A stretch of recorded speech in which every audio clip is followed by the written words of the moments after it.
Muy buenas tardes para todos. De parte de nuestro Fondo de Empleados Presente, les damos la bienvenida a este espacio que nos permitirá ampliar nuestro conocimiento sobre las finanzas, abordándola desde la importancia de la salud financiera en nuestro bienestar en general. Mi nombre es Cristina León, soy analista de programas sociales y hoy los voy a estar acompañando como moderadora en esta charla. Hoy vamos a tener la oportunidad de abordar la siguiente pregunta: ¿invertir o pagar deudas? Para saber qué es lo más adecuado o conveniente, vamos a estar acompañados de la mano de Jaime Jaramillo, experto que nos brindará sus conocimientos. Adicional a ello, durante la sesión pueden generar preguntas, comentarios, según el tema que se vaya trabajando. Para ello podemos utilizar la opción de levantar la mano o escribir en el chat con el fin de resolver todas las dudas que se generen. Ahora sí, le doy paso a Jaime Jaramillo Machado, quien es papá de Simón, coequipero de Mónica, administrador de empresas de la Universidad EAFIT con experiencia de más de 20 años en importantes cargos en el sector financiero y bursátil, llegando a ser jefe de inversiones de las más prestigiosas compañías colombianas. Creador de Finanzas Emocionales, una compañía de educación financiera que cuenta con más de 350.000 seguidores en sus diferentes redes sociales y 8.000 estudiantes de su curso de finanzas personales e inversiones. Bienvenido, Jaime, este espacio es todo tuyo. Cristina, muchas gracias y buenas tardes a todos nuevamente, a los que ya me conocen. Nos hemos encontrado ya en otros espacios para hablar de finanzas personales y para hablar de bienestar financiero, ¿no? Y crecimiento de nuestras finanzas. ¿Bien? Entonces, el día de hoy vengo con un tema bien interesante. Déjenme un segundo, yo comparto esta pantalla. Ahí ya la están viendo. ¿Me confirmas, Cristina, si la están viendo? Sí, así es, Jaime, ya lo estamos viendo. Muy bien. Entonces, hoy vengo con una pregunta que mucha gente se hace y es: estoy endeudado y tengo una plata que me está sobrando, unas cesantías, una prima, me entró una plata. ¿Qué hago con esa plata? ¿La invierto o pago la deuda? ¿Okay? Y es una pregunta muy frecuente y a veces nos podemos equivocar para un lado o para el otro. ¿Okay? Nos podemos equivocar pagando deudas que no deberíamos pagar. Perdón, ¿quién me ayuda por ahí con un micrófono abierto?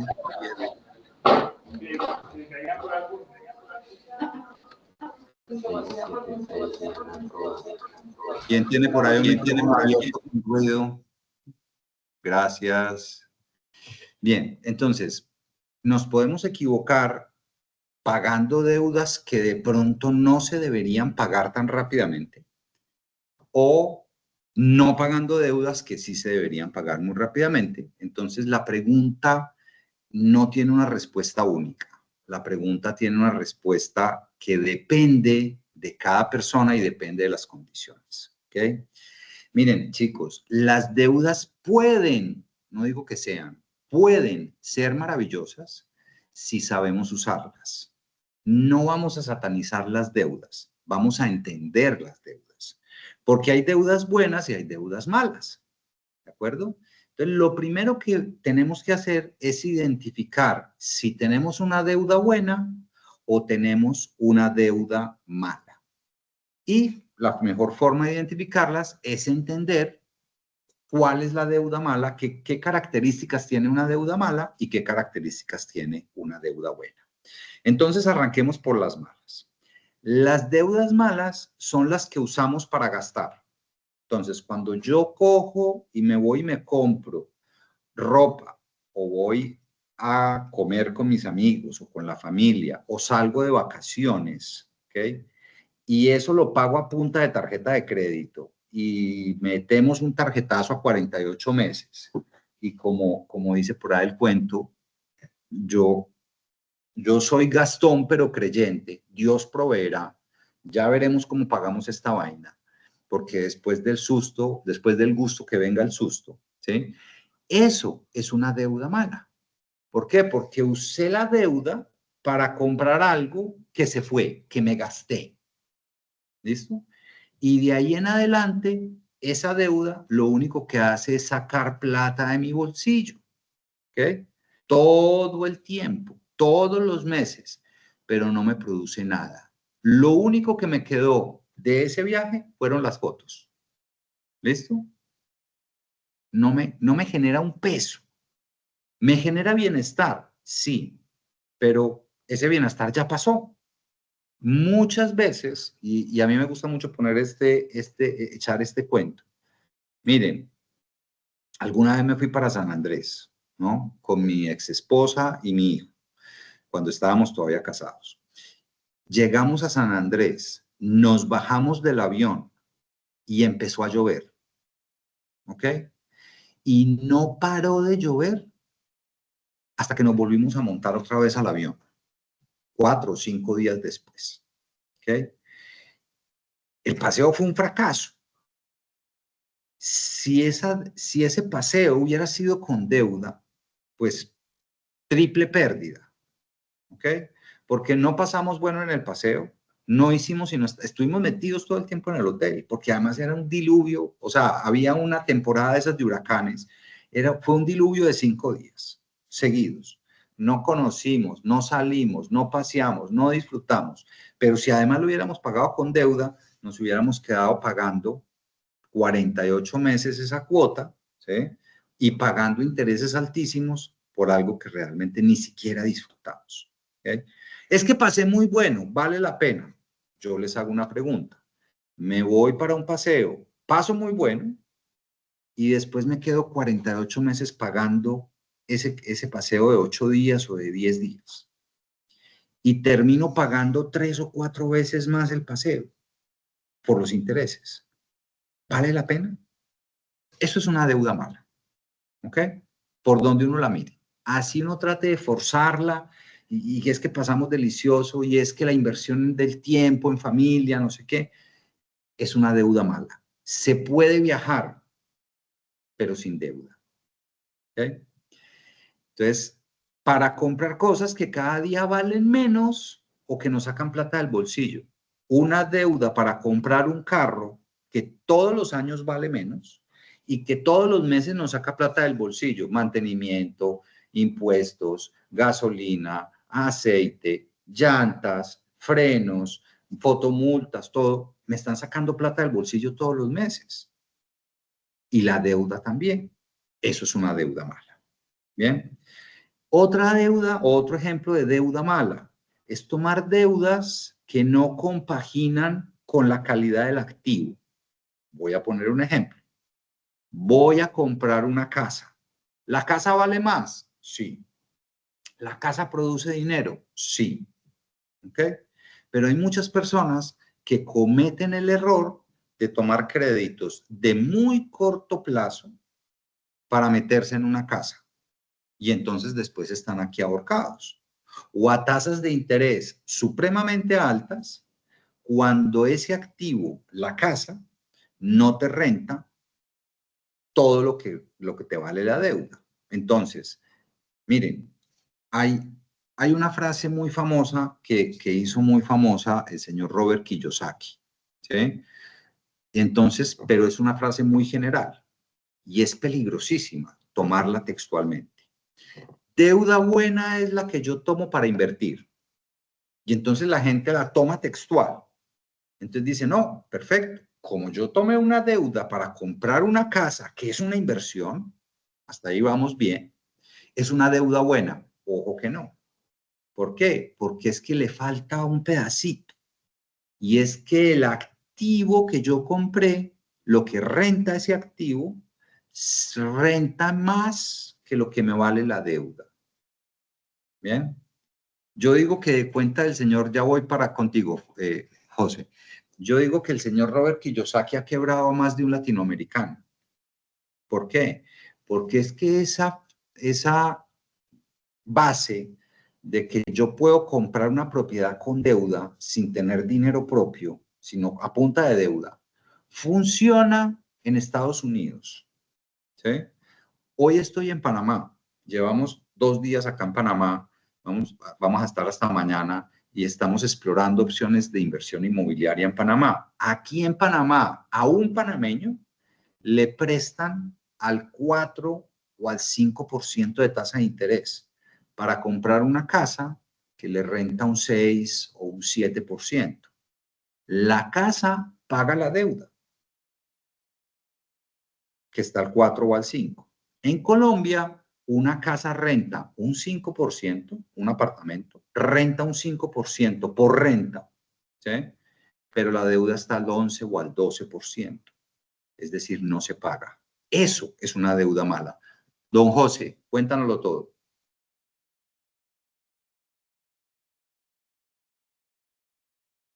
José Freddy.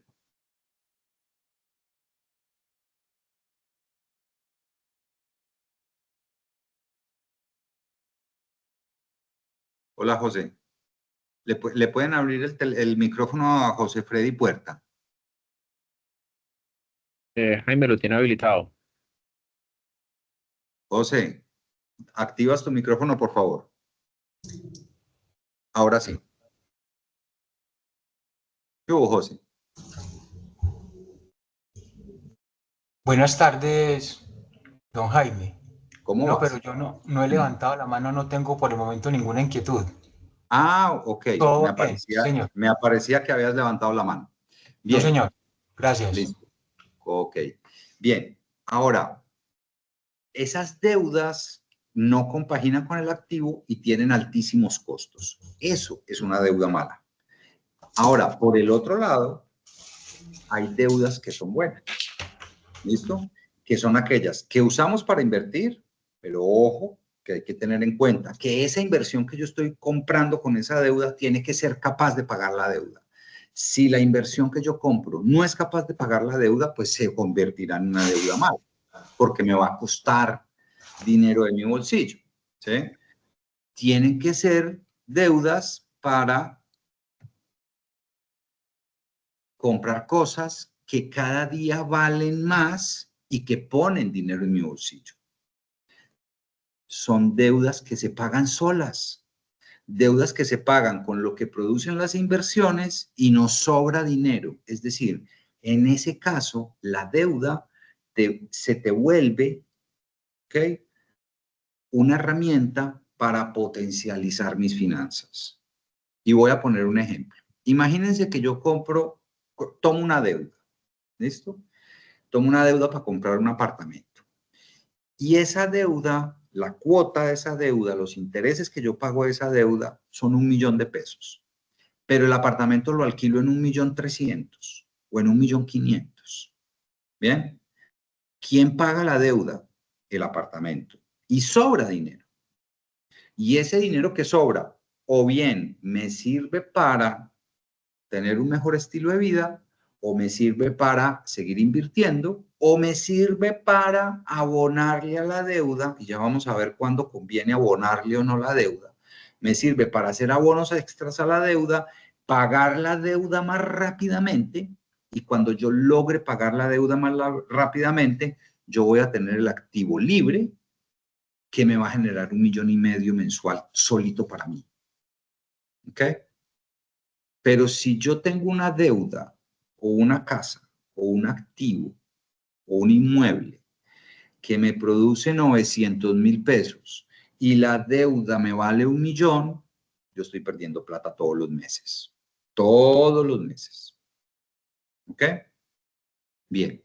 Entonces, lo primero que tenemos que hacer es identificar que esa deuda sea una deuda buena o sea una deuda mala. Hay una deuda que a mí me encanta, que es una deuda, digamos, que se tomó en algún momento muy coyuntural, ¿sí? Que son deudas a tasas muy bajas, a costos muy bajos, que incluso me permiten hoy invertir en un CDT, que es la inversión de tasa, digamos, más baja dentro de lo que hay en el sector financiero, y aún así ganar dinero.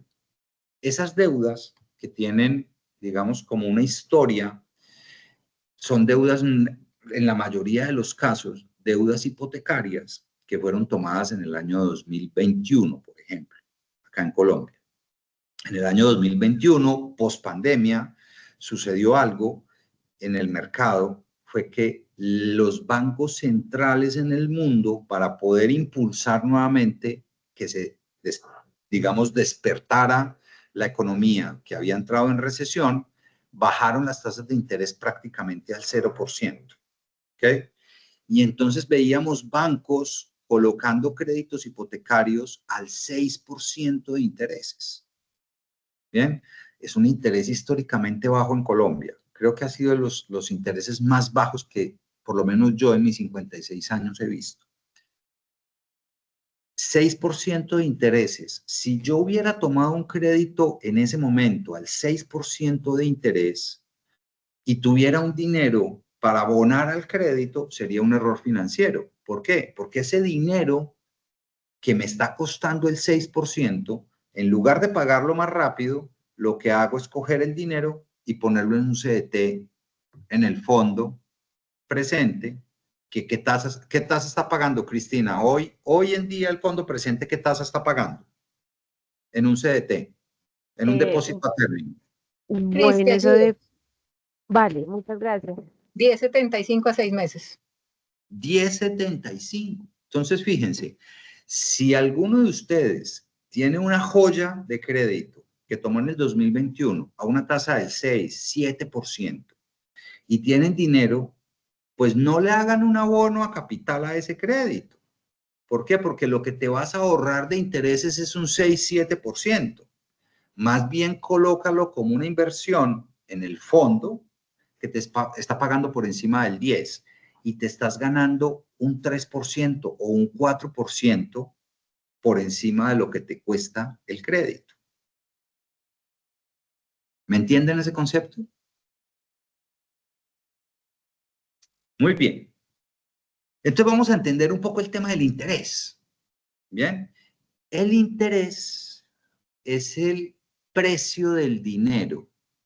Es como una especie de, yo necesito un dinero, alguien que tiene el dinero me lo entrega y yo le pago un arriendo por usar el dinero de otras personas. Pero la forma como se fija el interés depende pues de muchas cosas. Depende de la inflación, ¿ok? Entonces, si la inflación está alta, el interés va a subir. ¿Por qué? Porque los inversionistas, los que tienen el capital, ¿sí? Pues quieren ganarle a la inflación. Entonces, cuando prestan su dinero a interés, si la inflación está alta, el inversionista, el que está prestando el dinero, tiene que subir la tasa de interés para compensar la inflación y ganar algo de dinero por encima de la inflación. Es de sentido común. ¿Okay? Cuando la inflación está muy bajita, prestan a tasas más bajitas porque el costo del dinero en el tiempo está muy bajito, porque la inflación está muy bajita. Entonces, el interés que uno paga por una deuda dependerá del momento en que lo haya tomado, ¿sí? Puede tener una tasa de interés más alta o más bajita. Si yo tomé un crédito cuando la inflación estaba muy bajita, el interés que pactaron con ese crédito va a ser mucho más bajito que si yo tomo un crédito cuando la tasa de interés está muy alta, esa tasa de interés va a ser muy alta. ¿Ok? Entonces, no es lo mismo yo evaluar una decisión financiera de si invierto mi dinero hoy o pago esa deuda que tomé hace unos años, si la tasa de interés de la deuda cuando la tomé era muy bajita y sigue siendo bajita, ¿okay? Ya vamos a ver el tema de interés variable e interés fijo, que si yo evalúo hoy con el dinero que tengo hoy, pagar o hacer un abono a capital a una deuda que tomé cuando la inflación era alta y la tasa de interés estaba muy alta. Entonces hay que hacer ese análisis siempre. ¿Okay? Vamos a entender un poquito el tema del famoso interés compuesto. ¿Ok? Y entonces resulta que, supongamos que yo voy a hacer una inversión, ¿ok? A una tasa del 2% mensual. Eso es lo que me van a pagar de intereses cada mes. ¿Listo? Entonces yo pongo 100 pesos de capital Esos 100 pesos, el primer mes me van a generar de intereses 2 pesos. ¿Ok? Ahora, si yo cojo esa platica y me cateo en cositas, ¿sí? La cojo y me la gasto, pues yo voy a recibir en el año, voy a Se recibir metió. 2 pesos mensuales por 12 meses. No, ahí ya lo habían enviado, sino que no En había entrado total, porque eso lo enviaron. De lo que enviaron que ya estaba lista. ¿quién tiene el micrófono abierto? Ya lo silencié. Listo. Bien, entonces, si yo cojo los 2 pesos que me pagan de intereses cada mes y me los gasto, pues al final del año, pues habré recibido 24 pesos de intereses. Es decir, 2% mensual. ¿Cuánto gané de intereses en el año? 24, porque me los gasté. Bien. Pero ¿qué pasa si yo al primer mes, cuando yo recibo esos 2 pesos, yo hago una cosa que se llama reinvertir los intereses? Es decir, yo puse 100 pesos de capital, recibí 2 de intereses y los 2, en lugar de gastármelos, los convierto en un nuevo capital. Es decir, al final del primer mes ya no tengo 100 pesos, tengo 102. Y eso vuelvo y lo pongo en interés al 2%. Entonces, los intereses del segundo mes, ¿ok?, ya no van a ser 2, son 2,04. Y vuelvo y repito el ejercicio. Entonces, al tercer mes recibo 2,08. Al principio va a crecer muy lento. ¿De acuerdo? Pero al cuarto mes recibo 2,12 y vuelvo y lo reinvierto. Y al quinto mes recibo 2,16. Y así continúo en el ejercicio hasta que al final, en el mes 12, yo recibo 2,49 y tengo acumulados de capital 126,82. Es decir, si cojo los intereses y me los gasto, voy a recibir en total en un año 24 de intereses. Pero si yo los invierto y los vuelvo, y cojo los intereses y los reinvierto, al final voy a tener de intereses 26,82, porque los intereses empiezan a ganar intereses. Eso es lo que se conoce como el interés compuesto. Al principio crece muy lento, pero en la medida en que yo siga reinvirtiendo, se vuelve una bola de nieve cada vez más grande. ¿Ok? Y les voy a hacer un pequeño cálculo acá.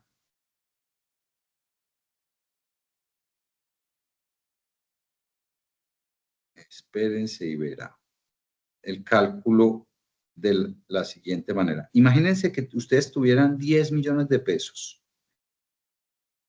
y lograran una inversión al 2% mensual. ¿Sí? En 10 años, ¿saben cuánto dinero tendrían? En 10 años tendrían 107 millones de pesos si reinvierten todos los intereses. Pero si yo tengo 10 millones de pesos y me producen al mes, en el mes 1, me producen 200,000 pesos, eso al año serían 2,400,000. En 10 años serían 24 millones de pesos. Eso es cogiendo los intereses y gastándomelos. Es decir, si yo tengo 10 millones de pesos y cada mes me gasto los intereses y me los gasto, pues voy a recibir en 10 años 24 millones. Y al final de los 10 años voy a tener los mismos 10 millones de pesos. Si yo reinvierto los intereses durante 10 años, esos 10 millones de pesos se van a convertir en 107 millones de pesos. Ese es el famoso interés compuesto y es la magia del interés compuesto. Es reinvertir los intereses, que es finalmente lo que hacen los bancos. Un banco lo que hace es recibe intereses y vuelve y los presta, y vuelve y los presta, y vuelve y los presta. Y entonces un banco que lleva 50 años haciendo ese negocio tiene muchísimo dinero porque son juiciosos y reinvierten. Y eso lo podemos hacer también nosotros si somos juiciosos con nuestras inversiones y reinvertimos la plata. ¿Bien? ¿Qué es lo que pasa? Que cuando estamos endeudados, lo que estamos haciendo es pagando intereses al banco, que vuelve y lo reinvierte, y entonces nosotros estamos poniendo el interés compuesto a trabajar en nuestra contra, no a nuestro favor. ¿Listo? Bien. Entonces ahora, chicos, viene el interés a tasa variable, que son aquellos créditos que están atados a un indicador que va cambiando en el tiempo. Puede ser un crédito a la DTF, un crédito al IPC o a VR, ¿sí? O un crédito a un indicador que se llama el indicador bancario de referencia, IBR. Cuando yo tengo créditos a esas tasas, tengo un riesgo muy alto, y es que cuando las tasas de interés movidas por la inflación suben, yo pago cada mes más caro el crédito. En contraprestación, cuando las tasas van bajando, pues yo pago más barato el crédito. A mí en lo personal, este tipo de créditos son créditos malos. ¿Por qué? Porque tengo mucho riesgo. Cuando las tasas de interés suben, yo voy a tener que pagar más dinero, más intereses, y eso es preocupante. ¿Ok? Yo prefiero los créditos a tasa fija. Si las tasas de interés o la inflación suben, yo tengo fijo mi crédito y pago los mismos intereses y pago la misma cuota. Si las tasas de interés y la inflación bajan, yo puedo hacer una operación de venta de cartera y bajar la tasa de mi crédito. Bien, entonces para mí un crédito en tasa variable es un crédito que, si yo tengo liquidez, en lugar de pensar en invertir, debería pensar o en pagar el crédito, y si no tengo esa liquidez, debería pensar en hacer una venta de cartera y ponerlo a tasa fija. Si tienen créditos a tasa variable, hay que pasarlos a tasa fija lo más urgente posible. De tal manera que si las tasas suben, yo quedo con la tasa más bajita que lo que está en el mercado. Y si las tasas bajan, pues hago una venta de cartera y ajusto la tasa. ¿Listo? Ahora, chicos, aquí quisiera hablar con alguno de ustedes. ¿Quién tiene en este momento, quién ha hecho venta de cartera en algún momento? Alguien que haya hecho venta de cartera, que un banco le haya comprado un crédito que tenía con otro banco. ¿Nadie?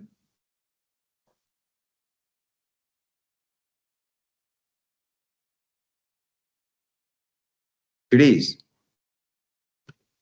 veamos. Sí, tenemos una manito levantada, Francia. Francia, te Francia, invitamos para que actives tu micrófono. Buenas tardes para todos. ¿cómo vas, Francia? Muy bien, gracias, sí, señor. Muy bien. ¿Hiciste venta de cartera con quién? La venta de cartera la hice con Caja Social, Muy bien. ¿Y con quién tenías antes el crédito? con Scotiabank. Listo.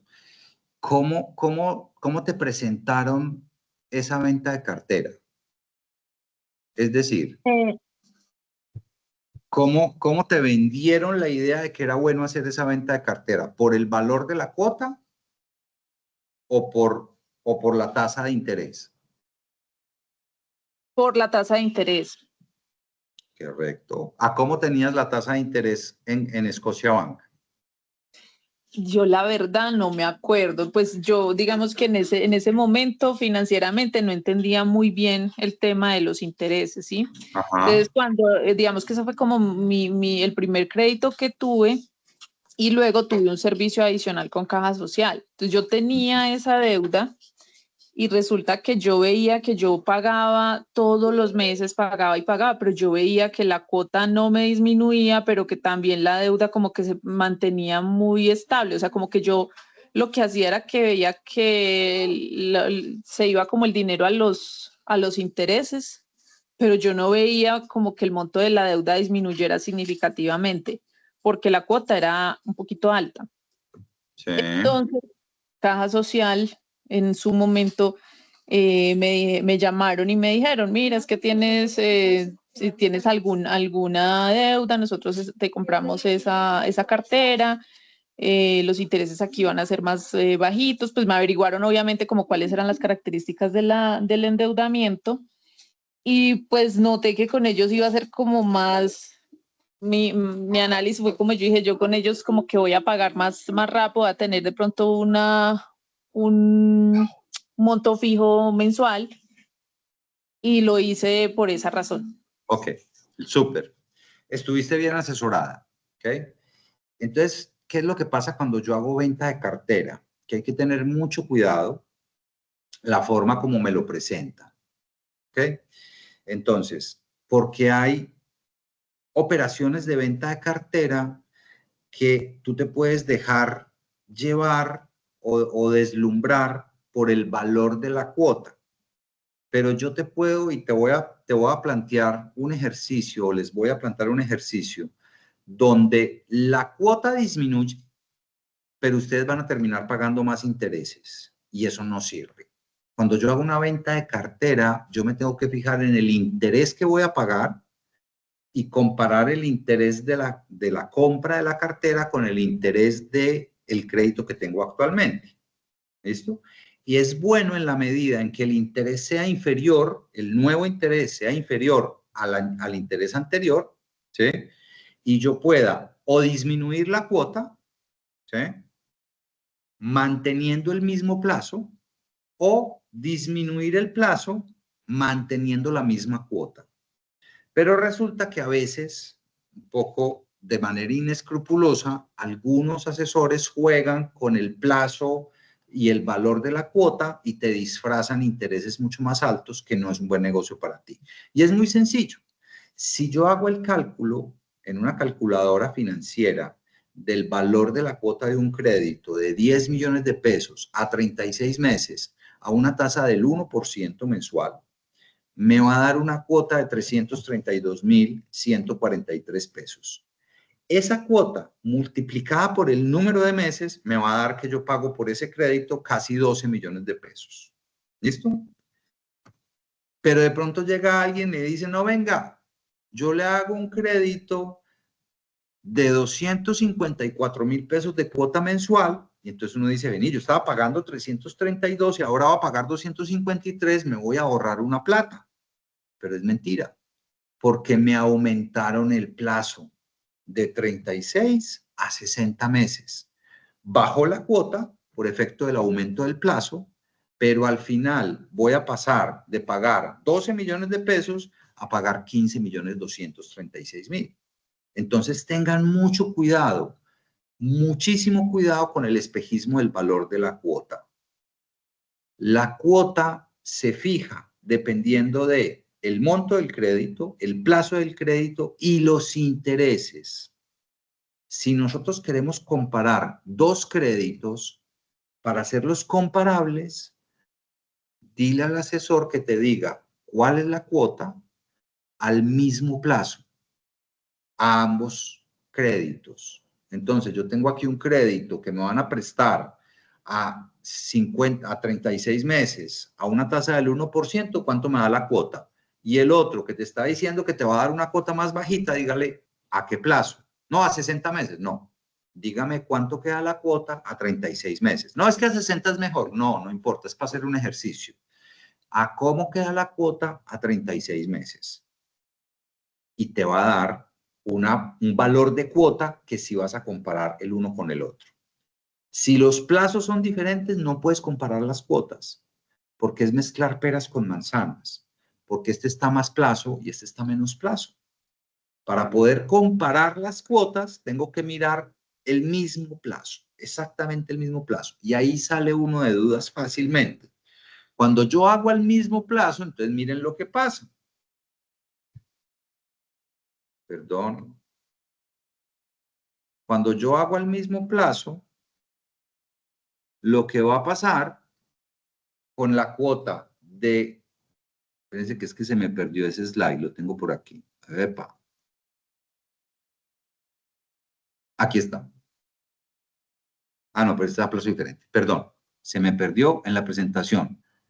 Bien, pero si yo hago la comparación de un crédito, ¿sí?, del 1% de tasa de interés a 36 meses y un crédito del 1.5% a 36 meses, el del 1.5 va a ser superior, la cuota no va a ser 232, va a ser 332, va a ser 400.000 pesos. Y entonces ahí ya sí yo puedo comparar y ver que ese crédito no me conviene. Bien. Ahora, llegamos al punto de decir, ¿voy a pagar este crédito o voy a invertir el dinero? ¿Qué es mejor? Tengo 10 millones de pesos y tengo un crédito que vale 20 millones de pesos.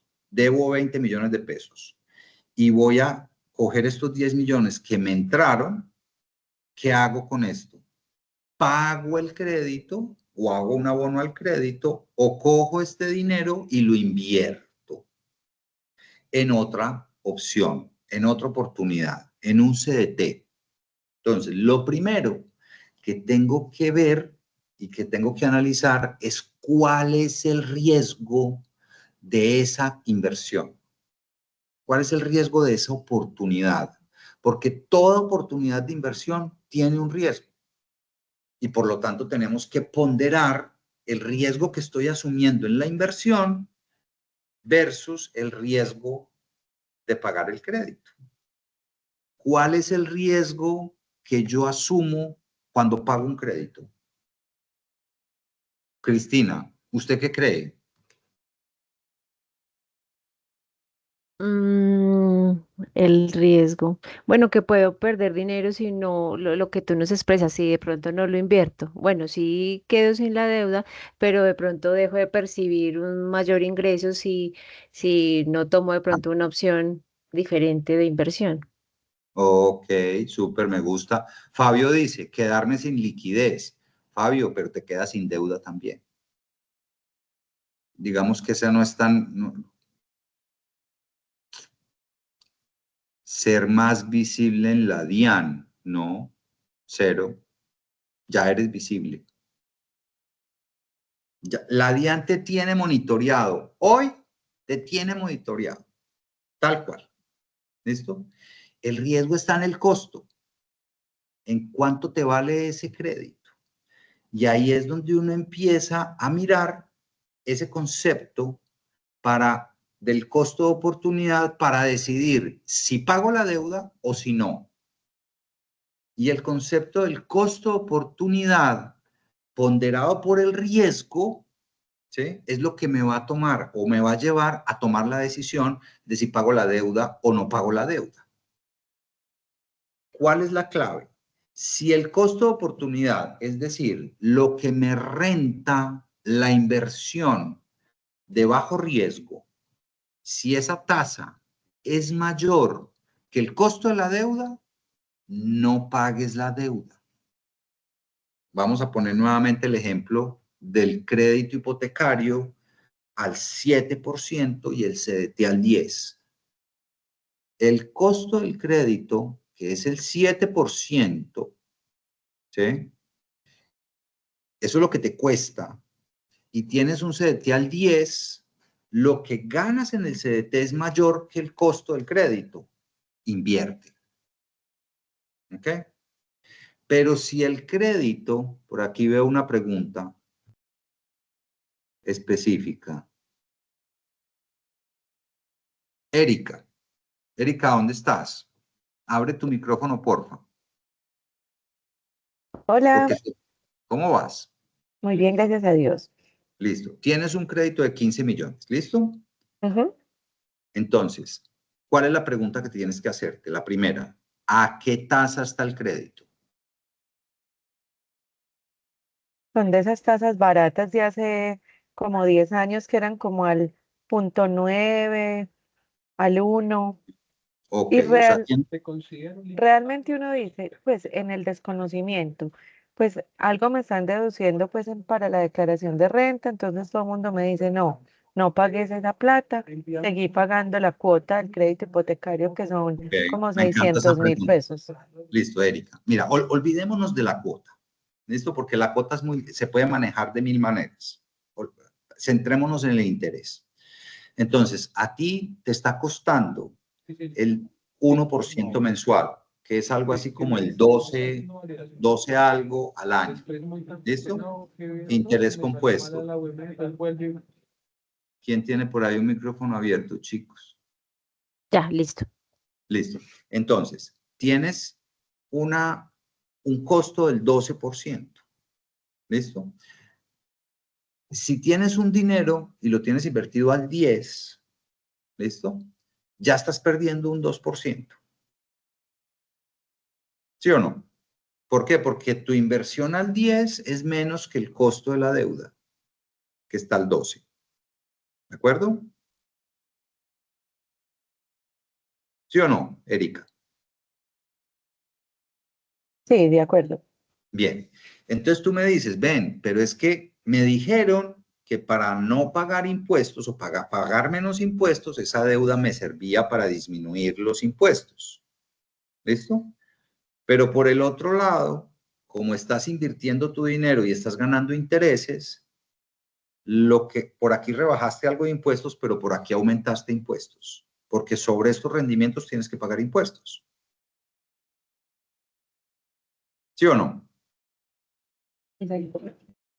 Bien, entonces de alguna manera te sale lo comido por lo servido. ¿Listo? Adicionalmente, hay otra manera de ahorrar impuestos diferente al crédito hipotecario, porque tú puedes hacer ahorros en pensión voluntaria, ¿ok? Para disminuir tus impuestos, pero ese dinero es tuyo. No estás pagando intereses, estás recibiendo intereses por ese dinero. Entonces, en ese caso específico, donde la deuda está al 12% y tu plata la colocas al 10%, es mejor pagar la deuda. Me quedo sin ahorros, pero te quedas sin deuda. Y entonces, la cuota de 600.000 pesos mensuales que estabas pagando antes, ¿sí? Lo que vas a hacer es ahorrarla para ti, invertirla. Entonces, todos los meses vas y le pones un CDT de 600.000 pesos al fondo. Todos los meses. Y 600.000 pesos invertidos. Venga, le voy a mostrar acá. Ahí ven ese cuadrito en Excel, ¿o no? No, yo no estoy viendo el cuadrito. Ay, no. Yo tampoco. No. Déjenme un No. segundo. Yo tampoco. Tranquilos. Ya, ahora sí. Listo. Listo. Vamos a invertir 600.000 pesos. ¿Cuántos años tienes tú, Erika? 47. ¿Cuántos? 47. 47 años. Listo.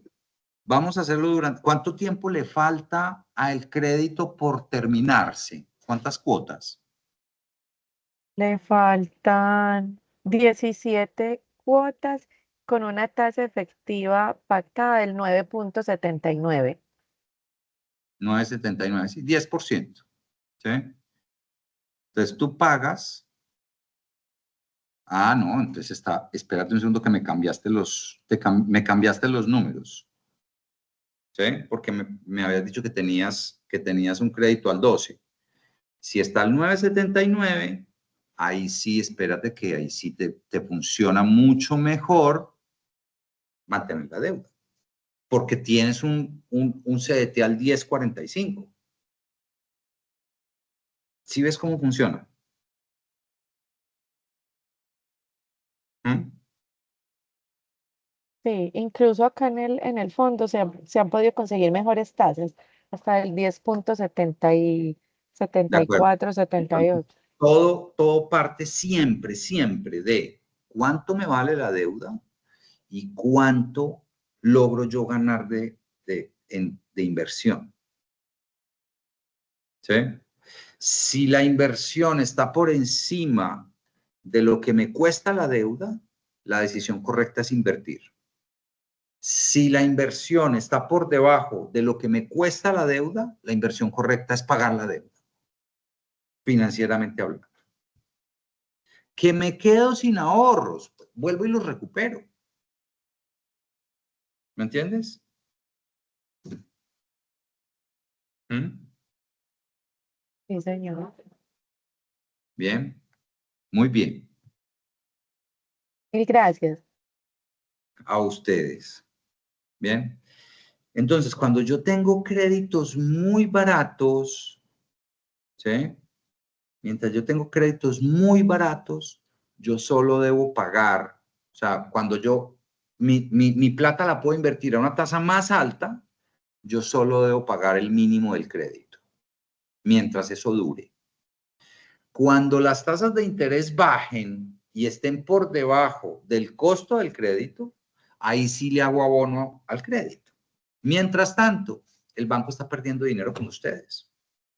Miren, el banco que prestó en el año 2021 al 6 o al 7%, ese banco está perdiendo plata con nosotros. Porque las tasas de interés han estado por encima de eso desde el 2022. Llegaron a estar al 17, al 18%. Entonces, imagínense un banco que prestó plata al 6 y tiene que pagar el 17% para que le traigan plata para invertir en CDTs.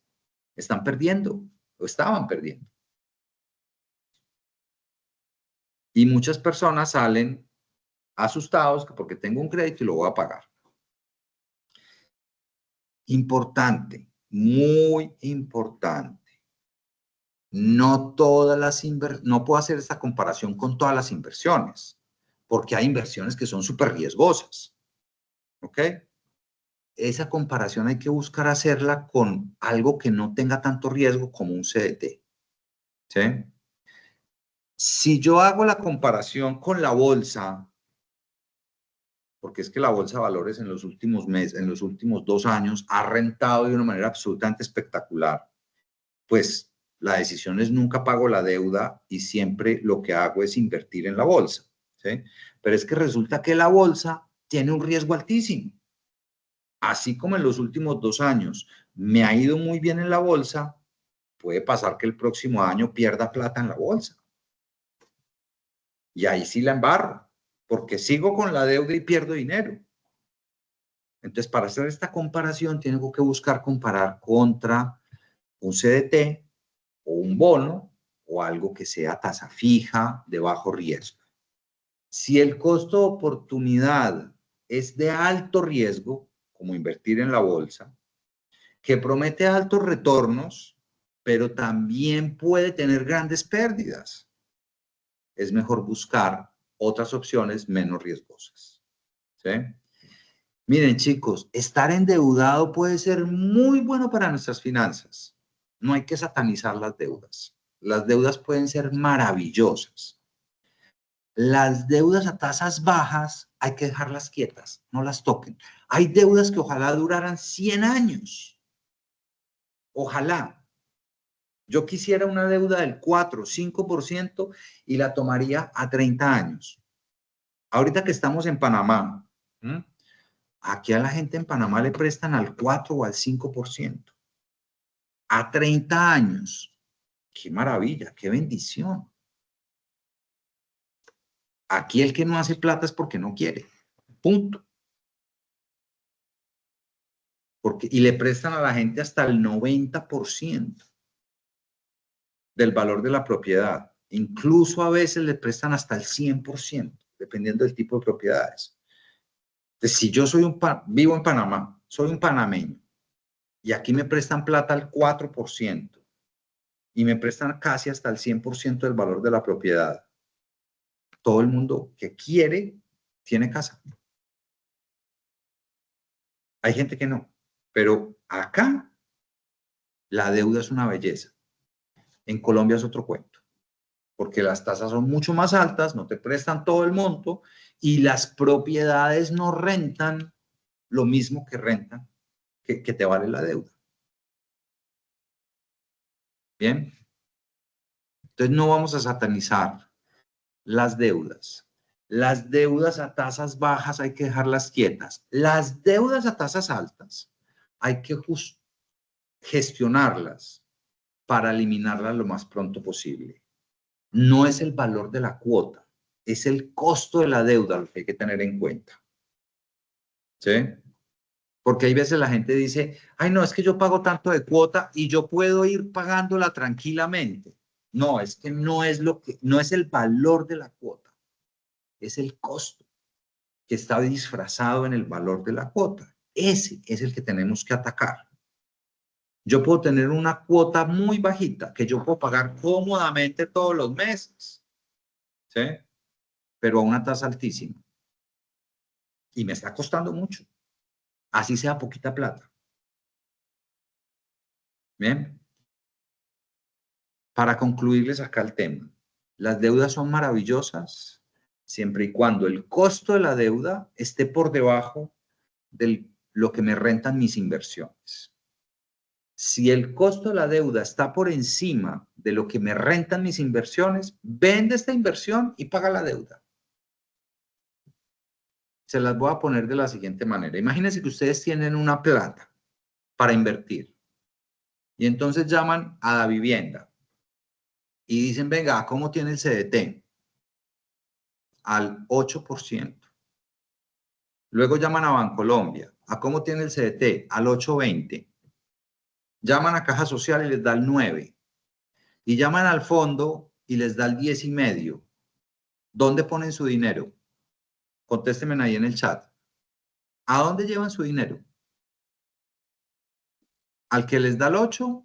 La vivienda. ¿Al que les da el 8.5? Bancolombia. ¿A Caja Social al 9?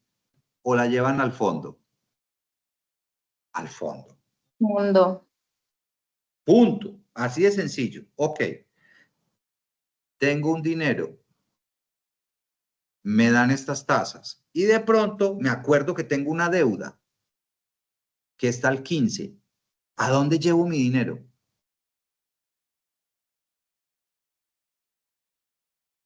Al que más tasa tenga.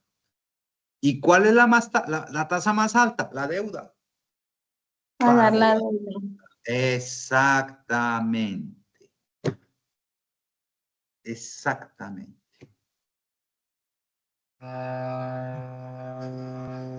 Ese es el punto donde yo pago las deudas en lugar de invertir. Ahora, si la deuda, me acuerdo que tengo una deuda, pero la deuda está al 7, ¿a dónde llevo mi dinero? Al fondo. Al Que está al fondo. 10, que está al 10 y pico. Es un juego de tasa de interés. Yo tal vez alguna vez les había dicho, miren chicos, las personas cuando hablamos sobre finanzas tendemos a hablar de plata. Es que me da tanto al mes, me da 100.000 pesos al mes. La cuota son 150. Los rendimientos son muy poquitos, son 50.000 pesos mensuales. Eso es muy poquita plata. Entonces no vale la pena. Nunca piensen en plata, piensen en tasas. ¿Ok? Porque la cantidad de dinero dependerá digamos, de rendimientos o de intereses o de intereses que pago o de intereses que recibo, dependerán de la plata que debo o de la plata que invierto. Si invierto poquito, pues voy a recibir poquita plata. Si pido poquita plata prestada, pues voy a pagar poquita plata de intereses en plata. Pero hay que pensar en porcentaje, siempre, para tomar las decisiones financieras. Así la cuota del crédito sea bajita, pero si tiene un interés muy alto, es una deuda mala. En esa porción, en esa proporción. ¿Ya? Si así sea poquita la plata que yo recibo de intereses, pero si puse poquita plata y la tasa de interés de ese CDT es del 18%, pues es una excelente inversión. Excelente. Porque la inflación está al 5%. ¿Me entienden? Entonces, chicos, para concluir, no es el valor de la cuota, es el costo de la deuda. Y tu costo de oportunidad de inversión, lo que te va a decir si debes pagar o invertir. Tasa alta del crédito, tasa bajita de la inversión, paga el crédito. Tasa bajita del crédito, tasa alta de inversión, invierte. Es simple. No le tengan miedo a las deudas. ¿Bien? No le tengan miedo a las deudas. Las deudas nos pueden apalancar y nos pueden ayudar a crecer. Preguntas, inquietudes, dudas. Sí, Jaime, tenemos varias preguntas en el chat. Entonces, ¿te parece si las voy leyendo? De una.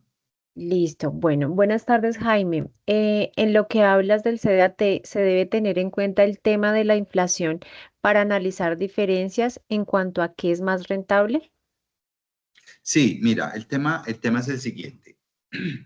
Hay un concepto que se llama tasa de interés real, que básicamente es qué tanto por encima está el interés de una inversión por encima de la inflación.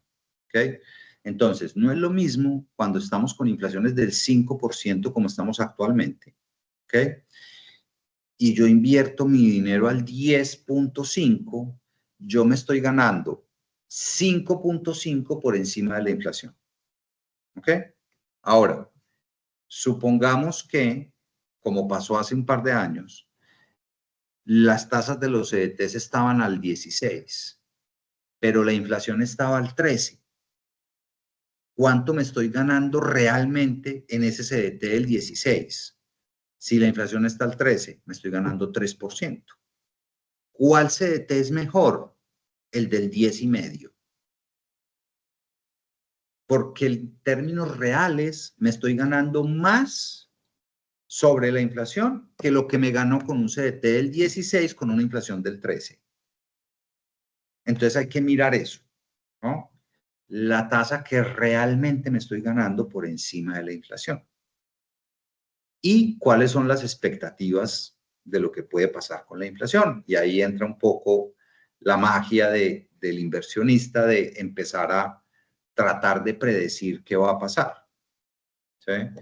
Cuando hay inflaciones muy altas y la esperanza o las posibilidades están dadas para que la inflación baje, pues hay que aprovechar y coger esas tasas altas del 16% a más largo plazo para asegurar una rentabilidad alta. ¿Sí?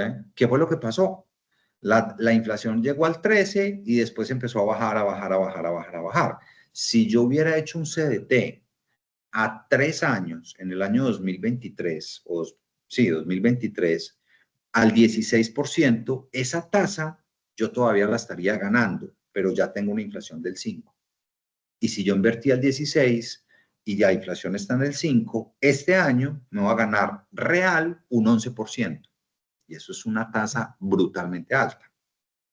¿Sí? Para el otro lado, la parte compleja a veces de esa inversión es cuando la inflación está muy bajita, ¿sí? Y luego la inflación se dispara. Y yo cojo un CDT, vamos a poner un caso, digamos, extremo. Hoy hago un CDT al 10%, ¿listo? Y lo hago a 5 años. Me tengo que quedar 5 años al 10% invertido, ¿listo? Si la inflación se sube del 5 al 13, va a llegar un momento donde yo voy a perder plata, porque estoy invertido al 10. Y entonces tengo una tasa real negativa por debajo de la inflación. Entonces, cuando la inflación está muy bajita, es mucho más prudente uno ir en plazos más cortos, 3 meses, 6 meses. Cuando la inflación está muy, muy alta y hay expectativas que el Banco de la República va a tratar de controlar la inflación o el gobierno va a controlar la inflación, es mucho más prudente o es mucho más recomendable coger esas tasas altas y asegurarlas a largo plazo. ¿Bien? Súper claro, mil gracias, Jaime. Bueno, tenemos aquí otra preguntita y es, ¿ingresar ese dinero a una AFC o dejarlo afuera e invertir en CDAT? Depende si tienes, digamos, ¿para qué sirven las AFCs? ¿Sí? Son cuentas de ahorro para fomentar la construcción, digámoslo así. Eso es lo que traduce AFC. Entonces, esas cuentas especiales para fomentar la construcción tienen un beneficio tributario, ¿ok? Y es que cuando tú pones dinero en la cuenta AFC, disminuyes tus impuestos, ¿ok? Pero solamente la puedes usar para vivienda, bien sea para comprar vivienda o para pagar un crédito hipotecario. ¿Listo? Pero esas cuentas no rentan nada, no ganan intereses. ¿De acuerdo? Entonces, si yo no tengo un proyecto inmobiliario en el que estoy pagando la cuota inicial o no tengo un crédito hipotecario y estoy pagando las cuotas, pues ¿para qué ingreso la plata en la AFC? No tiene sentido. Tiene que ser que yo tenga un proyecto de comprar vivienda o vaya a pagar un crédito hipotecario, porque ahí me hago el beneficio tributario por poner la plata en la AFC y pago la cuota. Pero tener dinero ahí parqueado, quieto, en una cuenta AFC, no tiene sentido, porque no ganas intereses. Para eso hago un CDT, ¿ok? Y gano intereses. Y cuando ya decida que voy a comprar la casa, ahí sí meto la plata en la AFC y me gano el beneficio tributario. Súper. Vale, aquí tenemos otra dudita, bueno, de Nancy Rojas se dice, si tengo un ahorro en un CDT, ¿qué me aconseja invertir? Y no tengo ninguna deuda. Bueno, creería decir, te aconseja invertir porque no tiene ninguna deuda. Sí. Creo que ahí lo que hemos aprendido es que efectivamente sí lo que aconsejas es invertir efectivamente ese dinero en CDT para recibir esa renta y más pues si no tiene deuda. De acuerdo. Mira, no, el tema es que hay tres grandes familias de inversión, ¿ok? Está la renta fija, que son los CDTs, los CDATs, los bonos, que uno ya sabe cuánto se va a ganar. Por eso es renta fija, ¿ok? Entonces yo pongo el CDT, 9%, 10%, en 3 meses me devuelven mi dinero más y mis intereses, ¿ok? Y puedo volver otra vez a invertirlos. ¿Listo? Es una inversión más tranquila, de menor riesgo. Bien. Luego viene el tema de inmuebles, de inversión inmobiliaria. Y quienes ya me han escuchado un poco la historia, pues va desde ir a comprar un apartamento, ¿listo? De renta tradicional, que no es que sea malo, pero es de la gama de productos la menos buena, la menos rentable, ¿sí? Es muy seguro, ¿sí? Ahí están los ladrillos, sí, pero resulta que ya, si yo no tengo el dinero suficiente, entonces me toca ir a endeudarme y ahí ya sí se vuelve un mal negocio, dependiendo de la tasa del crédito. Si yo tengo un crédito muy bajito, miren, hay personas que trabajan, por ejemplo, en empresas públicas de Medellín o en algunos bancos o en Isagen o en ISA, en Ecopetrol, en algunas entidades, ¿ok? Les prestan dinero al 4 o al 5%. ¿Listo? Eso es un papayazo. Entonces yo puedo, ahí se vuelve un buen negocio, porque yo compro un apartamento que renta el 5% o el 6% al año, pido la plata prestada al 4% al banco y estoy ganando dinero. ¿Listo? Pero si soy una persona del común, que de a pie, como digo yo, voy y compro un apartamento, doy mis ahorros como cuota inicial y voy y me endeudo al 11% para comprar una propiedad que renta el 5%, estoy perdiendo plata. ¿Listo? Pero si yo tengo todo el capital y puedo comprar el apartamento, es de bajo riesgo, renta poquito. ¿Listo? Bien. Porque renta el 5% por rentas más lo que se valoriza el apartamento, que la gente cree que los apartamentos se valorizan y se duplican de un año para otro. No, es mucho más lento y en el largo plazo. ¿Listo? Bien. Pero también hay otro tipo de inversiones inmobiliarias, como fondos inmobiliarios, como cuentas en participación sobre inmuebles comerciales. Por ejemplo, pues, les voy a poner un ejemplo. Ustedes saben que los almacenes del éxito, no todos son del éxito. El éxito paga arriendo. ¿Sabían eso? Le paga arriendo al dueño del almacén. Los locales comerciales, muchísimas grandes marcas, no son dueños de los locales donde tienen los almacenes, o donde tienen los restaurantes, o donde tienen las farmacias, donde tienen su negocio. No son dueños, arriendan. Entonces hay unas alternativas de fondos de inversión, ¿okay?, que son dueños de los inmuebles y reciben las rentas de las grandes marcas. ¿Bien? Y esa es una alternativa de inversión que es mejor que un apartamento de renta tradicional. Puede rentar un 7, un 8%, incluso puede llegar hasta un 9% al año en comparación con un 5% que renta un apartamento y no tengo que lidiar con inquilinos. Y eso lo puedo hacer a través de fondos de inversión inmobiliaria, ¿sí? O hay otra figura que se llaman derechos de participación, que es un montón de personas nos juntamos y compramos un local comercial entre todos y se lo arrendamos a Farmatodo o a Dollar City, ¿sí?, o a Carulla. ¿Bien? Ese es el mundo inmobiliario. O también existe en el mundo inmobiliario un negocio que se llama comprar sobre planos para vender antes de que entreguen el apartamento. Y ahí puede haber una ganancia importante por la valorización del inmueble durante el proceso de la construcción y que yo solamente he dado un poquitico nada más, la cuota inicial. Y está el mundo de las acciones, y es volverme socio, comprar acciones de empresas, ¿bien? Y la empresa, en la medida en que va ganando dinero, me paga un dividendo y además se valoriza. Vale cada día más la empresa porque cada vez es más grande la empresa y al ser más grande, pues las acciones valen más dinero. ¿Okay? No existe la inversión para todo el mundo.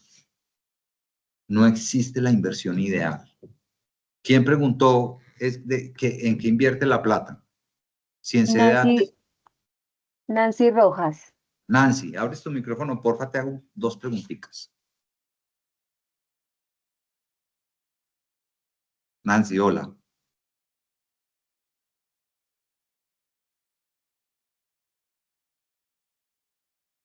Nancy, No, ya no la veo como por aquí conectada. de pronto se desconectó. Bien, pero miren, no sé, alguien que quiera conversar conmigo un momentico de inversiones. Yo le hago un par de preguntitas.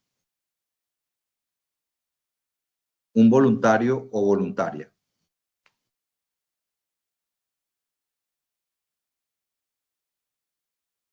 Buenas tardes, señor Jaime. ¿Cómo está? Mi nombre es Carlos Román. ¿Qué más, Carlos? ¿Cómo vas?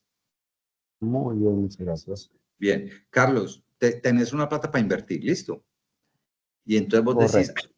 ¿qué carajo? Metámonos en la bolsa, que eso parece que es muy bueno. ¿Listo? Y entonces vas y compras acciones de Ecopetrol. ¿Ok? Y compraste acciones a 3.500 pesos. ¿Qué sentirías hoy? ¿Qué sentirías hoy con las acciones a 1.800? Es decir, tenés la mitad de la plata que metiste. Una tristeza tremenda. Te deprimís. Total, sí. La bolsa no es para vos. Correcto. ¿Me Sí, entendés? precisamente de eso estaba hablando ahorita con un amigo que le gusta invertir en la bolsa. Él decía que lo primero es prepararse, obviamente, en teoría, cómo funciona, e inclusive personas que conocen de la bolsa le recomiendan hasta leer libros de inteligencia emocional, porque invertir en la bolsa no es algo que genere rendimiento de manera inmediata, sino que precisamente se trata de paciencia y que obviamente la persona no se desespere cuando tienda a la baja, sino que espera que el mercado empiece a... Saber escoger bien las Correcto. empresas, ¿ok? Y saber en cuál riesgo me meto y cuál no, ¿sí? Miren, yo siempre digo algo, los mejores negocios que yo he hecho en bolsa han empezado perdiendo plata. ¿sí? Y de alguna manera le tengo como medio agüero a eso, ¿no? Aunque uno no debe tener agüero cuando invierte, pero de alguna manera ha coincidido con que a veces he comprado acciones que compro y al otro día empiezan a subir, suben, ¡tum!, y empiezo a ganar plata. Y después, ¡pum!, se vienen para abajo. Se caen, ¿bien? En cambio, y esas no han sido tan buen negocio en el largo plazo. En cambio, aquellas acciones que yo he comprado, como por ejemplo el Éxito, cuando compré acciones del Éxito, ¿sí?, las compré y después de que las compré, siguieron bajando y ya iba perdiendo un poquito, ¿no? Y después se fueron para arriba y casi que se duplicaron. O sea, van casi duplicadas las acciones. Porque hice un análisis previo y se necesita conocimiento y se necesita estudiar el balance y estudiar la estrategia de la compañía y ver qué está pasando con la compañía y venir quiénes son los Calleja y por qué esos señores van a ser capaces de cambiar la situación financiera de la compañía y por qué van a empezar a ganar plata y qué creo que están haciendo y cuál es su estrategia. Hay que hacer todo un análisis muy extenso para uno decidir entrar en una acción o no. Pero se necesita cierto perfil de riesgo y ciertos temas de tu personalidad para poder invertir en acciones. ¿Okay? Entonces, no todas las inversiones son para todo el mundo. ¿Cuál es la mejor inversión? ¿Renta fija, renta variable o inmobiliaria? Depende de cada uno. Depende del perfil de cada uno. ¿Entiende? Porque en todas existe la posibilidad de perder dinero. En todas. En renta fija es más difícil, pero también se puede perder dinero. En inmuebles también se puede perder dinero. Es un riesgo un poco más moderado. En acciones se puede perder dinero y ahí sí hay una posibilidad, digamos, un poco más alta de perder dinero. ¿Sí? Pero todas las inversiones tienen un riesgo. ¿Cuál es el perfil de riesgo que tú tienes? Es que yo soy conservador. Quédese tranquilo en renta fija. Es que gano poquito. Sí, porque eres conservador. Pero lo que a veces la gente no entiende es eso. Porque la gente quiere ganar mucho y arriesgar nada. Y eso no existe. Eso es un unicornio. ¿Ok? En inversiones, el que quiere ganar mucho tiene que estar dispuesto a arriesgar mucho. Si yo no quiero arriesgar nada, vas a ganar poquito. Punto. No hay una fórmula mágica. ¿Bien? Cris. Perfecto, dale. Aquí tenemos otra pregunta. Dice, ¿es recomendable realizar fiducias en los bancos? Mira, la fiducia en los bancos es interesante como un mecanismo mientras tanto. ¿Sí? A mí me gusta, digamos, como algo temporal. ¿Sí? Porque una fiducia a largo plazo, pues realmente una fiducia no renta mucho, ¿no? Pues es un fondo que renta incluso muchas veces por debajo del CDT. ¿Okay? Pero es maravillosa mientras yo decido qué hacer con la plata. ¿Sí? Por ejemplo, voy a coger una plata o voy a recoger una plata para meterla en propiedad raíz. Ok, voy recogiendo allí en la fiducia. Mientras voy ajustando, voy juntando plata para poder pagar una cuota inicial de un apartamento, por ejemplo. O tengo la plata, pero la cuota inicial la tengo que ir pagando de a poquitos. Entonces yo pongo la plata en la fiducia y todos los meses voy sacando de a poquitos para pagar la cuota inicial. ¿Sí? Pero uno pensar en meter una plata en una fiducia para quedarse ahí 5 años, 6 años, no es tan eficiente. No es que sea malo, pero no es tan eficiente. Listo, súper claro. Bueno, aquí tenemos un comentario y es, el riesgo es no saber abonar porque los puede abonar a solo intereses. Eso pues hablando del tema cuando nos estabas mencionando de la deuda. De cómo hacer un abono a capital adecuado. ¿De acuerdo? Así es. Sí, porque sí. Vale. Y el truco está el truco está en la siguiente manera, ¿sí?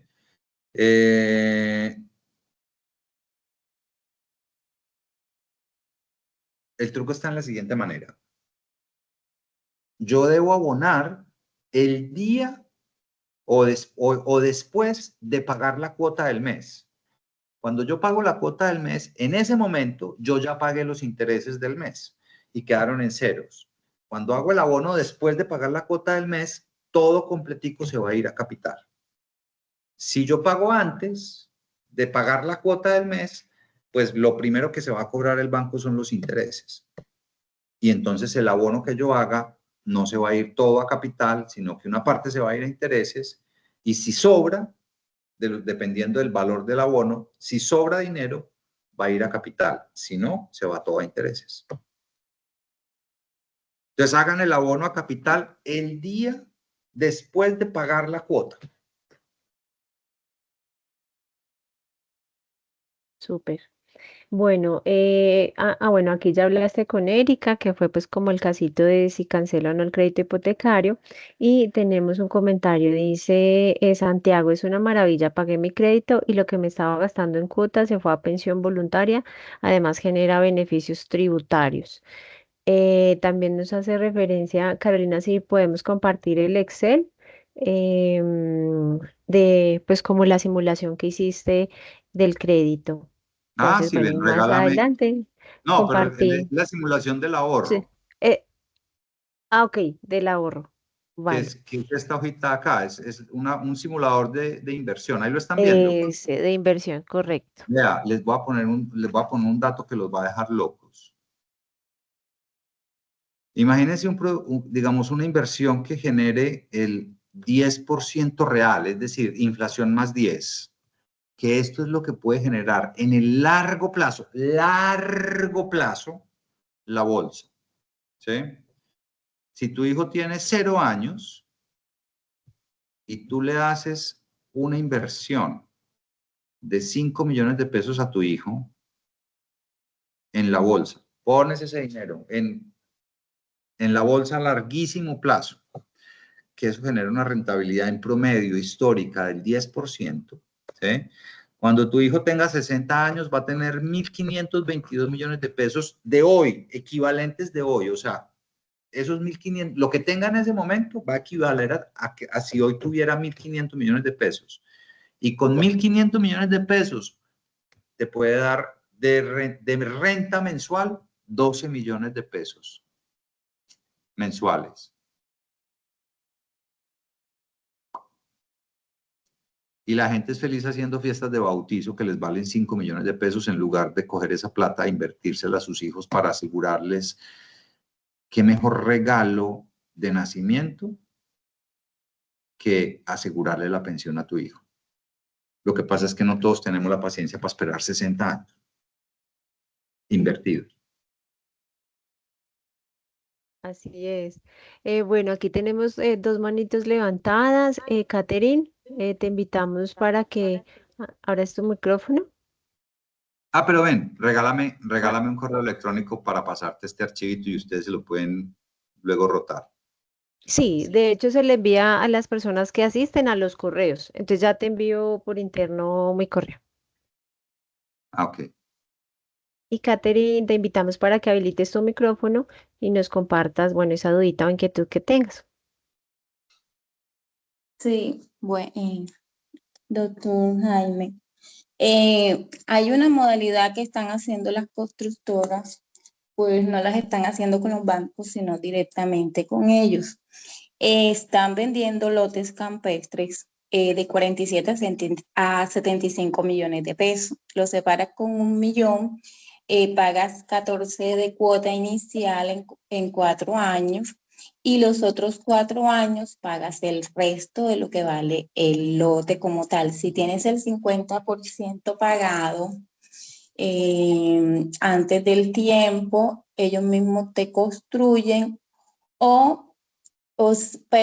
pero y no te dejan construir hasta que no pagues el 100%. No están pidiendo codeudor, no están pidiendo pues ni ni tienen como que eso amarrado que uno tiene que, o sea, tienen como que convenios con bancos ni nada, sino directamente con ellos. En ese caso, ¿sería rentable o no? Yo pienso que no es un tema de rentabilidad, sino de riesgo. ¿Ok? ¿Qué respalda el dinero que tú le estás entregando? ¿Tienes ya escritura del lote? No, ellos cuando pagan, cuando pagas la cuota inicial es que te dan una escritura. Claro, entonces tú no tienes escritura del lote. Es decir, tú estás dando un dinero, entregándoselo al constructor, digamos al desarrollador del proyecto, a cambio de una promesa. ¿Listo? Ahí hay un riesgo. ¿Qué pasa si en algún momento de los próximos 4 años ese constructor se quiebra? Así es, se pierde todo. Chao. ¿Listo? ¿Qué pasa si, mejor dicho, incluso no se quebró? Porque el negocio de parcelar, de vender lotes parcelados, ¿okay? Es un negocio que funciona de la siguiente manera. Y aquí voy a echar una cantaleta chiquitica. Miren, la gente se mete a invertir sin saber en qué se está metiendo. La primera inversión que ustedes tienen que hacer antes de invertir es invertir en conocimiento para entender cómo funcionan los negocios. Porque la gente cree, y voy a cerrar la cantaleta ya rápido, la gente cree que invertir es poner dinero. Y eso no es invertir. Invertir es entender todos los pormenores de un negocio. ¿Bien? Cierro paréntesis. Entonces, ¿qué pasa? ¿Cómo funciona el negocio de las parcelaciones? Entonces, hay alguien que tiene una gran extensión de tierra, ¿listo?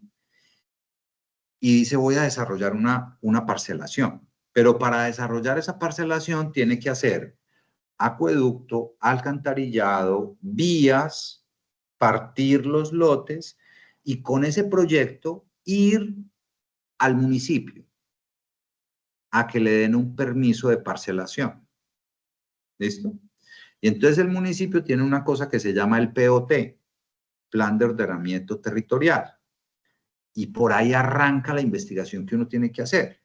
Es mirar si el POT permite construir en espacios o áreas de 200 metros o 300 metros. ¿Listo? Porque puede pasar cosas de este estilo. Cuando van al municipio, el municipio dice, no, yo no les permito construir en esa área tan pequeña. Usted tiene que tener mínimo 2.000 metros para poder construir. Pero a ti ya te vendieron un lote de 200 metros.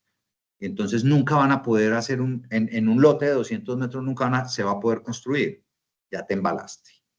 Le entregaste una plata a un constructor que no tenía los permisos para poder hacer esa parcelación. ¿Sí? Por ejemplo. Y ese es solo uno de los problemas que se puede presentar. En el camino puede que el tipo se coge la plata y se queda sin plata. Y entonces nunca hizo la carretera, nunca hizo el alcantarillado, nunca hizo el acueducto, nunca hizo la energía y chao. ¿Cuánto vale tu lote? 0. ¿Me entiendes? Sí, claro. Entonces el riesgo ese riesgo es muy alto. Ahora, hay formas de hacerlo con un riesgo menor y es a través de fiducia. Los proyectos de construcción de apartamentos, la mayoría, los constructores serios tienen una fiduciaria de por medio. Entonces, la fiduciaria, que es una entidad vigilada por la Superintendencia Financiera, se encarga de recibir el dinero y tenerlo en un fondo de inversión colectiva hasta tanto el constructor cumpla, por ejemplo, con los permisos. ¿Me entiendes?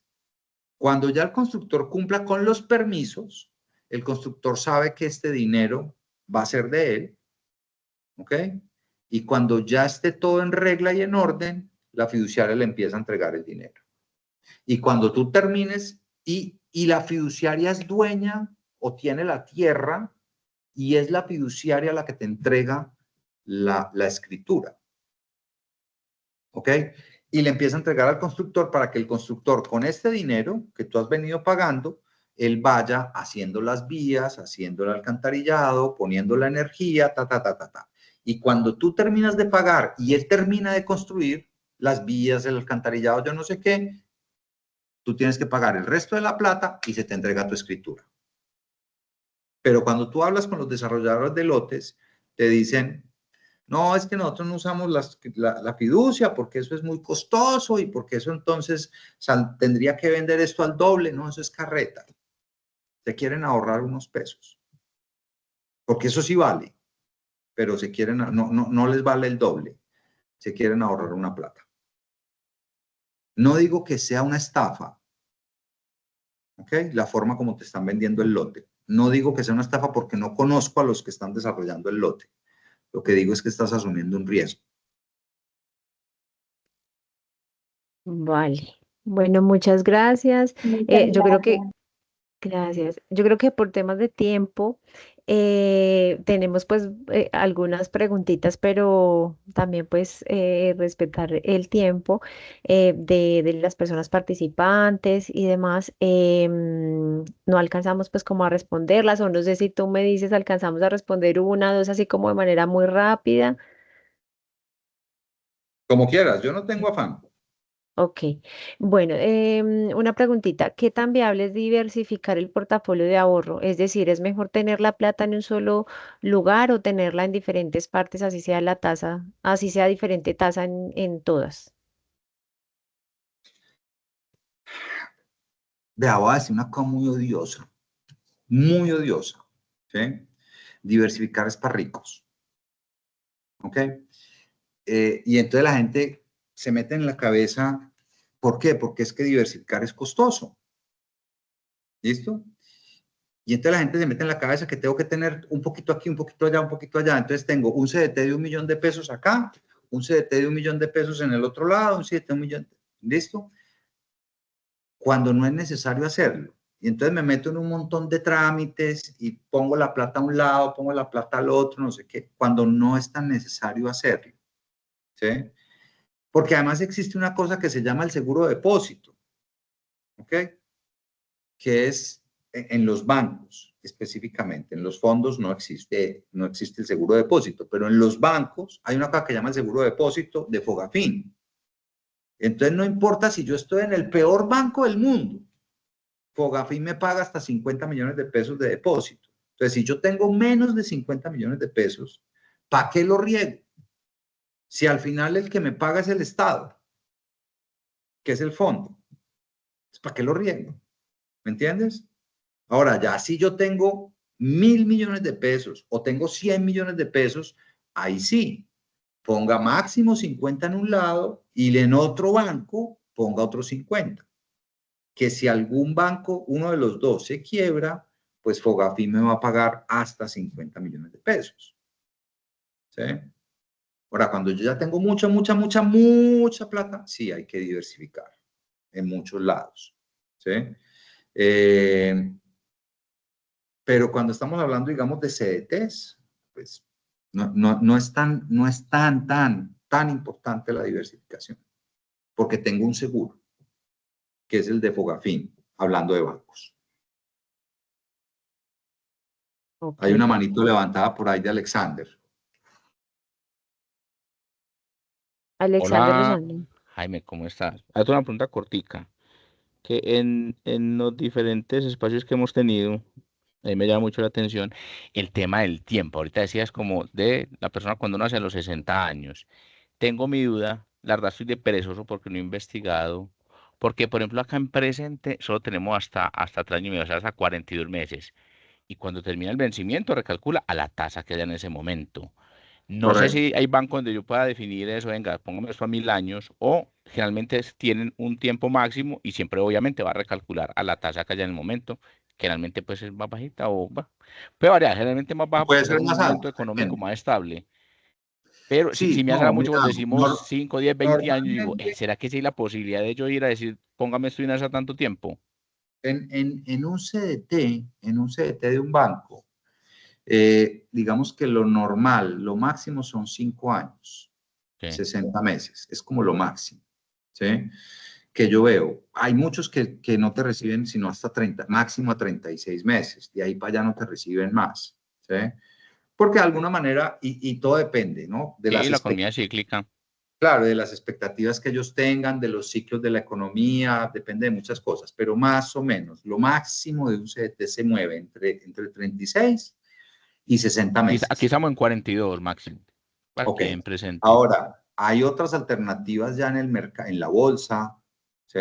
Ah, sí, Donde tú puedes, por ejemplo, porque además la bolsa no son solamente acciones, tú puedes comprar bonos del gobierno, ¿sí? A 20 y 30 años. ¿Me Sí. entiendes? Depende del producto, depende del vehículo. Ok. Y otra pregunta, qué pena. Nosotros en empresa tenemos CDAT, porque no es Sí, banco. ¿Estos sí. también serían cubiertos por Fogafín? No, los productos del fondo no están cubiertos por Fogafín, Eso es régimen solidario. porque es régimen solidario, exactamente, es Ok. solamente los bancos. Listo. Gracias. Vale, aquí rapidito con otra pregunta. ¿Qué tan recomendable es no tener ninguna deuda ni tarjetas de crédito, sino pagar todo de contado y en efectivo? A nivel Yo todo crediticio, lo pago con tarjeta de crédito. ok, a nivel crediticio se vería afectado ya que no refleja manejos crediticios. Sí, hay varias cosas, mira. Uno es que como no tienes crédito, no tienes historia de crédito, pues si no tienes historia de crédito, no tienes tu score de crédito es inexistente, digámoslo así. El día que necesites un crédito para comprar una propiedad, ¿sí? Pues no te lo van a dar, ¿ok? Entonces, siempre es recomendable usarla, darle un buen uso a la tarjeta de crédito. Nosotros ya tuvimos esa clase, ¿o no?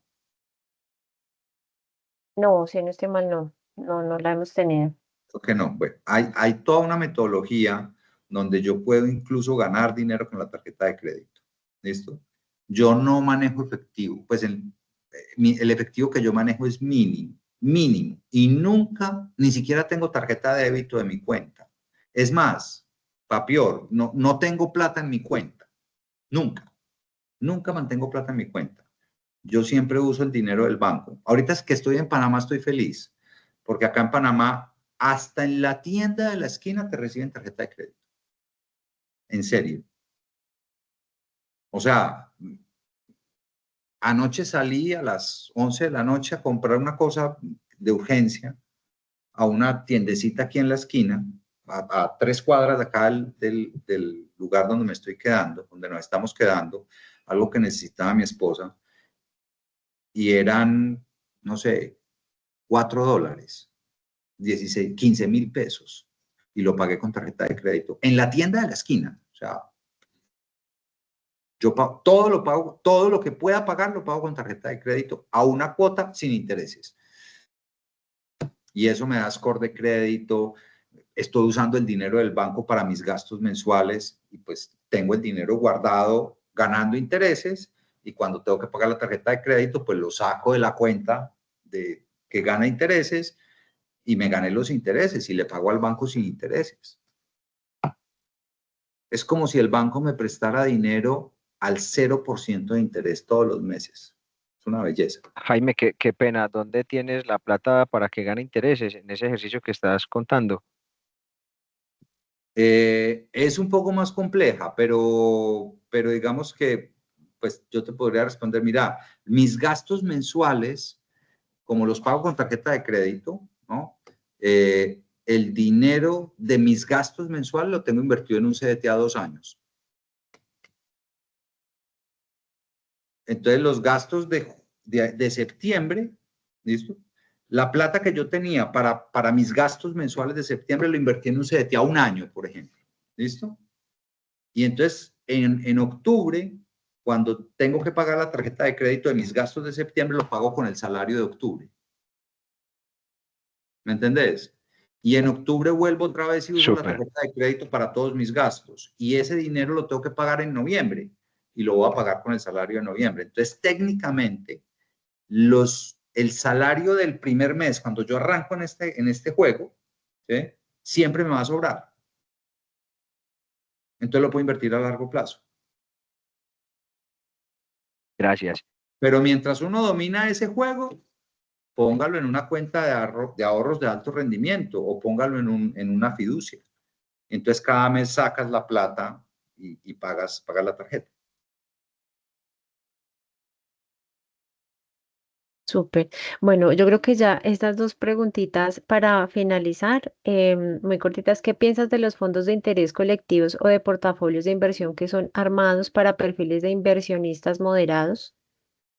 Son una buena opción. Digamos que los fondos que ya son un poco más especializados, pensando en inversiones de más largo plazo, pueden ser una buena opción para aquellas personas que no quieren estudiar, es decir, que quieren delegar esa vaina. Y, vea, yo no me quiero meter a aprender de inversiones. Yo no quiero aprender que esa vaina, que la tasa de interés, que las acciones, que los inmuebles. No, no, no. Eso que lo haga alguien por mí.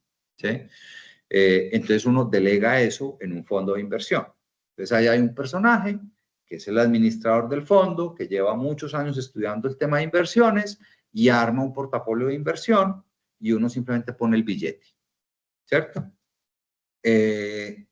Pero para las personas que son más inquietas, que hay otras alternativas diferentes donde yo puedo tener mejores, o sea, los mismos rendimientos, ¿sí?, que ese fondo, pero con un costo de comisión mucho más bajito, porque esos fondos de inversión tienen un costo de comisión alto, ¿sí? Un fondo de esos de inversión moderado puede tener un 3% de comisión al año o un 2% de comisión al año, que pareciera poco, pero es que en 20 años es el 40% de la plata que puse. ¿Me entienden? Cuando yo estaba aquí, en inversión el plazo es importantísimo. Entonces, si yo voy a invertir 20 años en un fondo de estos y todos los años me cobran 2%, en 20 años me cobraron el 40% de mi capital. ¿Me entiendes? Entonces hay alternativas que pueden ser muchísimo más baratas de comisión, pero que requieren estudiar y requieren sentarse, hacer cursos, leer, ¿listo? Todos podemos aprender a invertir, pero el tema es si estás dispuesto a pagar el precio de aprender.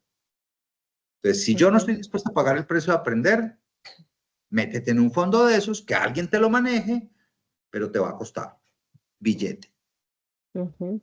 Y a propósito, ese es un tema de nuestra última charla de cómo iniciar a invertir. Entonces también los invitamos que se conecten en esa charla. Ya la última pregunta. Hay una aplicación llamada Tree. ¿Puede ser una alternativa para empezar a aprender a invertir? ¿Cuál es tu punto de vista? Mira, Tree es digamos, es una aplicación que lo que te permite es invertir en la Bolsa de Valores de Colombia. ¿Listo? Se necesita un intermediario para poder invertir en la bolsa. Se necesita. Yo no puedo ir a la Bolsa de Valores, tocar la puerta y decir, ay, ven, yo vengo a invertir. Sí, claro, busco un intermediario. ¿Listo? Aquí no te vendemos nada directamente. Necesitas un intermediario. ¿Okay? Eso pasa en todas las bolsas del mundo. Necesito un corredor de bolsa que haga la inversión por mí. ¿Listo? Pues que haga la inversión y sirva de intermediario. La inversión queda a nombre mío, pero la tengo que hacer a través de un corredor de bolsa. Entonces, Tree es uno de ellos, uno de esos intermediarios. Es bueno, las comisiones son relativamente bajas. Hacer una operación a través de Tree vale 14.800 pesos. Lo realmente importante no es el vehículo por donde la haga, ¿sí? Y les voy a poner un ejemplo. Venga, un Lamborghini es un buen carro.